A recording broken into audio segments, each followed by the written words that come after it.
Warren Hastings 1773 to 1786. 1773 regulating act ద్వారా బెంగాల్ మొట్టమొదటి governor జనరల్గా నియమితుడయ్యాడు. పర్షియన్ మరియు బెంగాలీ భాషలో తెలిసిన ఏకైక గవర్నర్ జనరల్ తినే. కలకత్తాలో సుప్రీంకోర్టును ఏర్పాటు చేశాడు. అంతేకాకుండా రెండవ మైసూర్ యుద్ధం కూడా ఇతని కాలంలోనే జరిగింది. 74లో రోహిల్లా యుద్ధం జరిపి రోహిల్లఖండ్ను ఆక్రమించుకున్నాడు. అంతేకాకుండా సొంత భూభాగాలు రక్షించుకొనుటకు ఇరుగు పొరుగు సరిహద్దులు వారితో రింగ్ ఫెన్స్ పాలసీని అనుసరించాడు. వారన్ హేస్టింగ్స్ బ్రిటిష్ పార్లమెంట్లో 20 కేసులలో అభిశంసనీయ పాత్ర పోషించి వాటన్నిటిని ఎదుర్కొన్నాడు. బోర్డ్ ఆఫ్ రెవెన్యూ ఏర్పాటు చేసి కలెక్టర్ల వ్యవస్థ ప్రవేశపెట్టాడు. కలకత్తాను బెంగాల్ రాజధానిగా చేశాడు. 1784లో ఏషియాటిక్ సొసైటీ ఆఫ్ బెంగాల్ను స్థాపించాడు. దీనికి విలియం జోన్స్ను అధ్యక్షుడిగా నియమించాడు. ఈ విధంగా వారన్ హేస్టింగ్స్ ముఖ్యమైన పాయింట్స్. Next Cornwallis 1786 to 1793. భారతదేశంలో సివిల్ సర్వీసుల పితామహుడిగా పేరు పొందినవాడు. సివిల్ సర్వీస్ పాస్ అయిన తొలి భారతీయుడు సత్యేంద్రనాథ్ ఠాగూర్. శాశ్వత శిస్తు విధానం లేదా జమీందారీ విధానాన్ని ప్రవేశపెట్టాడు. జిల్లా యొక్క అధికార విధులన్నింటినీ జిల్లా కలెక్టర్కు అప్పగించాడు. కార్న్వాలిస్ కోడ్ అని 1793లో న్యాయపాలన నుండి రెవెన్యూ పాలనను వేరుపరిచాడు. ఇతని కాలంలో 3వ ఆంగ్లో మైసూర్ యుద్ధం జరిగింది. అప్పుడు టిప్పు సుల్తాన్ ఓడిపోయాడు. అందుకు శ్రీరంగపట్నం సంధితో 92లో ఈ యుద్ధం ముగిసింది. ఓకే, కార్న్వాలిస్కి సంబంధించిన ముఖ్యమైన పాయింట్స్ ఇవి. ఇతని పేరు వినగానే ఫస్ట్ గుర్తుకు రావాల్సింది శాశ్వత శిస్తు విధానం ఒకటి.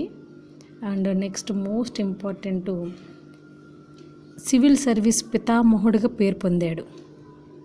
Okay, and next sir John Shore 1793 బెంగాలులో శాశ్వత శిస్తు విధానం ఏర్పాటు చేయడంలో సర్ జాన్ షోర్ ప్రముఖ పాత్ర పోషించాడు. ఇతను అనుసరించిన విధానాన్ని తటస్థ విధానం అంటారు. And last one Lord Wellesley 1798 to 1805 సైన్య సహకార పద్ధతిని ప్రవేశపెట్టాడు. సైన్య సహకార పద్ధతి అనగానే మనకు గుర్తుకు రావాల్సింది లార్డ్ వెల్సిల్లీ. ఇతన్ని బెంగాల్ టైగర్గా కూడా పిలుస్తారు. ఓకే, అండ్ మోస్ట్ ఇంపార్టెంట్ ఇతనికి సంబంధించిన point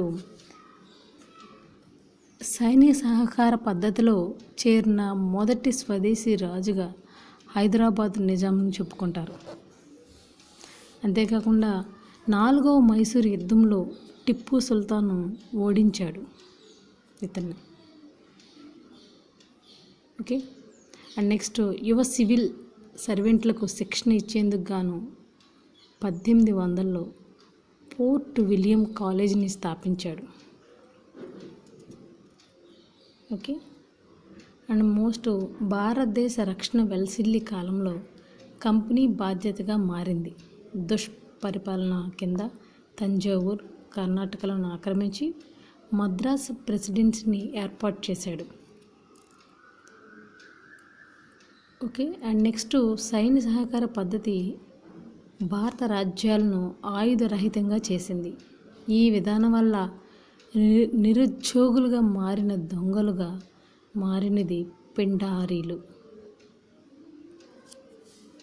These are most important points about భారతదేశ governor generals. Okay, thank you. George Barlow ఈయన కాలంలో మెయిన్ ఇంపార్టెంట్ పాయింట్ ఏంటంటే సిపాయిల తిరుగుబాటు జరిగింది అంతే. నెక్స్ట్ లార్డ్ మింటో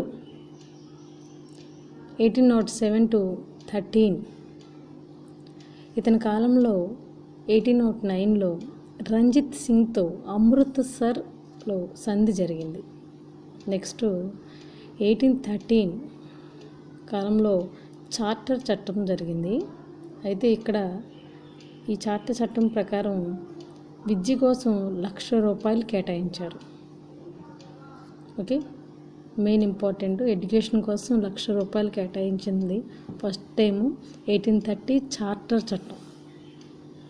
చాలా ఇంపార్టెంట్, ఇది మింటో కాలంలో జరిగింది. Okay, and next lord Hastings.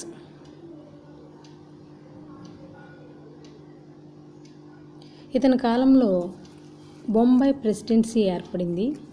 భారతదేశంలో లార్డ్ హేస్టింగ్స్ 28 యుద్ధాలలో పాల్గొన్నాడు. హేస్టింగ్స్ మన దేశంలో 128 కోట్లను జయించాడు. ఇతని కాలంలో 3వ మహారాష్ట్ర యుద్ధం జరిగింది. ఇందులో పీష్వాలు పూర్తిగా ఓడిపోయి మహారాష్ట్ర నుంచి వెళ్ళిపోయారు. రాజపుత్రులను బ్రిటిష్ వారికి సహజ మిత్రులుగాను మరాఠులుగాను సహజ శత్రువులుగాను భావించిన ఏకైక governor general lord Hastings. Hastings కాలంలోనే భారతదేశంలో మొట్టమొదటి వెర్నాక్యులర్ న్యూస్ పేపర్ అయిన సమాచార్ దర్పణ్ని ప్రారంభించడం జరిగింది. ఇతని కాలంలో మద్రాస్ రాష్ట్రంలో సర్ థామస్ మన్రో నాయకత్వంలో రైత్వారీ విధానం ఏర్పాటు చేశారు.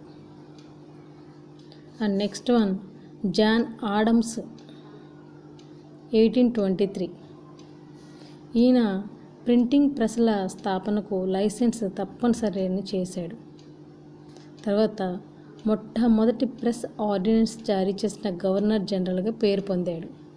Okay, and next Lord Amherst 1823 to 28. ఇతని కాలంలో మొదటి బర్మా యుద్ధం జరిగింది. మరో ముఖ్యమైన విషయం ఏంటంటే మొఘల్ చక్రవర్తి అక్బర్ II చేత సమానంగా గుర్తించబడిన మొట్టమొదటి governor general Lord Amherst. Okay, and last one William Bentinck 1828 to 35. Bengal governor జనరల్గా ఉన్నటువంటి విలియం బెంటింగ్ 1833 చార్టర్ చట్టం ప్రకారం మొట్టమొదటిసారిగా భారత్ గవర్నర్ జనరల్గా మారాడు. దగ్గులను అణిచివేశాడు. ఇతని కాలంలోనే జరిగింది అది. పబ్లిక్ ఇన్స్ట్రక్షన్ కమిటీ అధ్యక్షునిగా మెకాలేని నియమించాడు. బెంటింగ్ మైసూర్, కూర్గ్, సెంట్రల్ కచ్చర్లను ఆయా ప్రాంతాలలో దుష్పరిపాలన ఆధారంగా వాటిని అన్నిటినీ ఆక్రమించేశాడు. నెక్స్ట్ రంజిత్ సింగ్తో స్నేహపూర్వకమైన సంధిని ముగించుకున్నాడు. ఉత్తరప్రదేశ్ మరియు ఢిల్లీ ప్రాంతవాసుల సౌలభ్యం కోసం ప్రత్యేక సదర్ నిజామత్, సదర్ దివానీ అదాలత్లను అలహాబాద్లో ఏర్పరిచాడు. న్యాయ సలహా సభ్యుడైన మెకాలే యొక్క నివేదిక ప్రకారం ఈయన కాలంలో పర్షియా భాష స్థానంలో ఇంగ్లీష్ని అధికార భాషగా గుర్తించడం జరిగింది. Okay, thank you so much.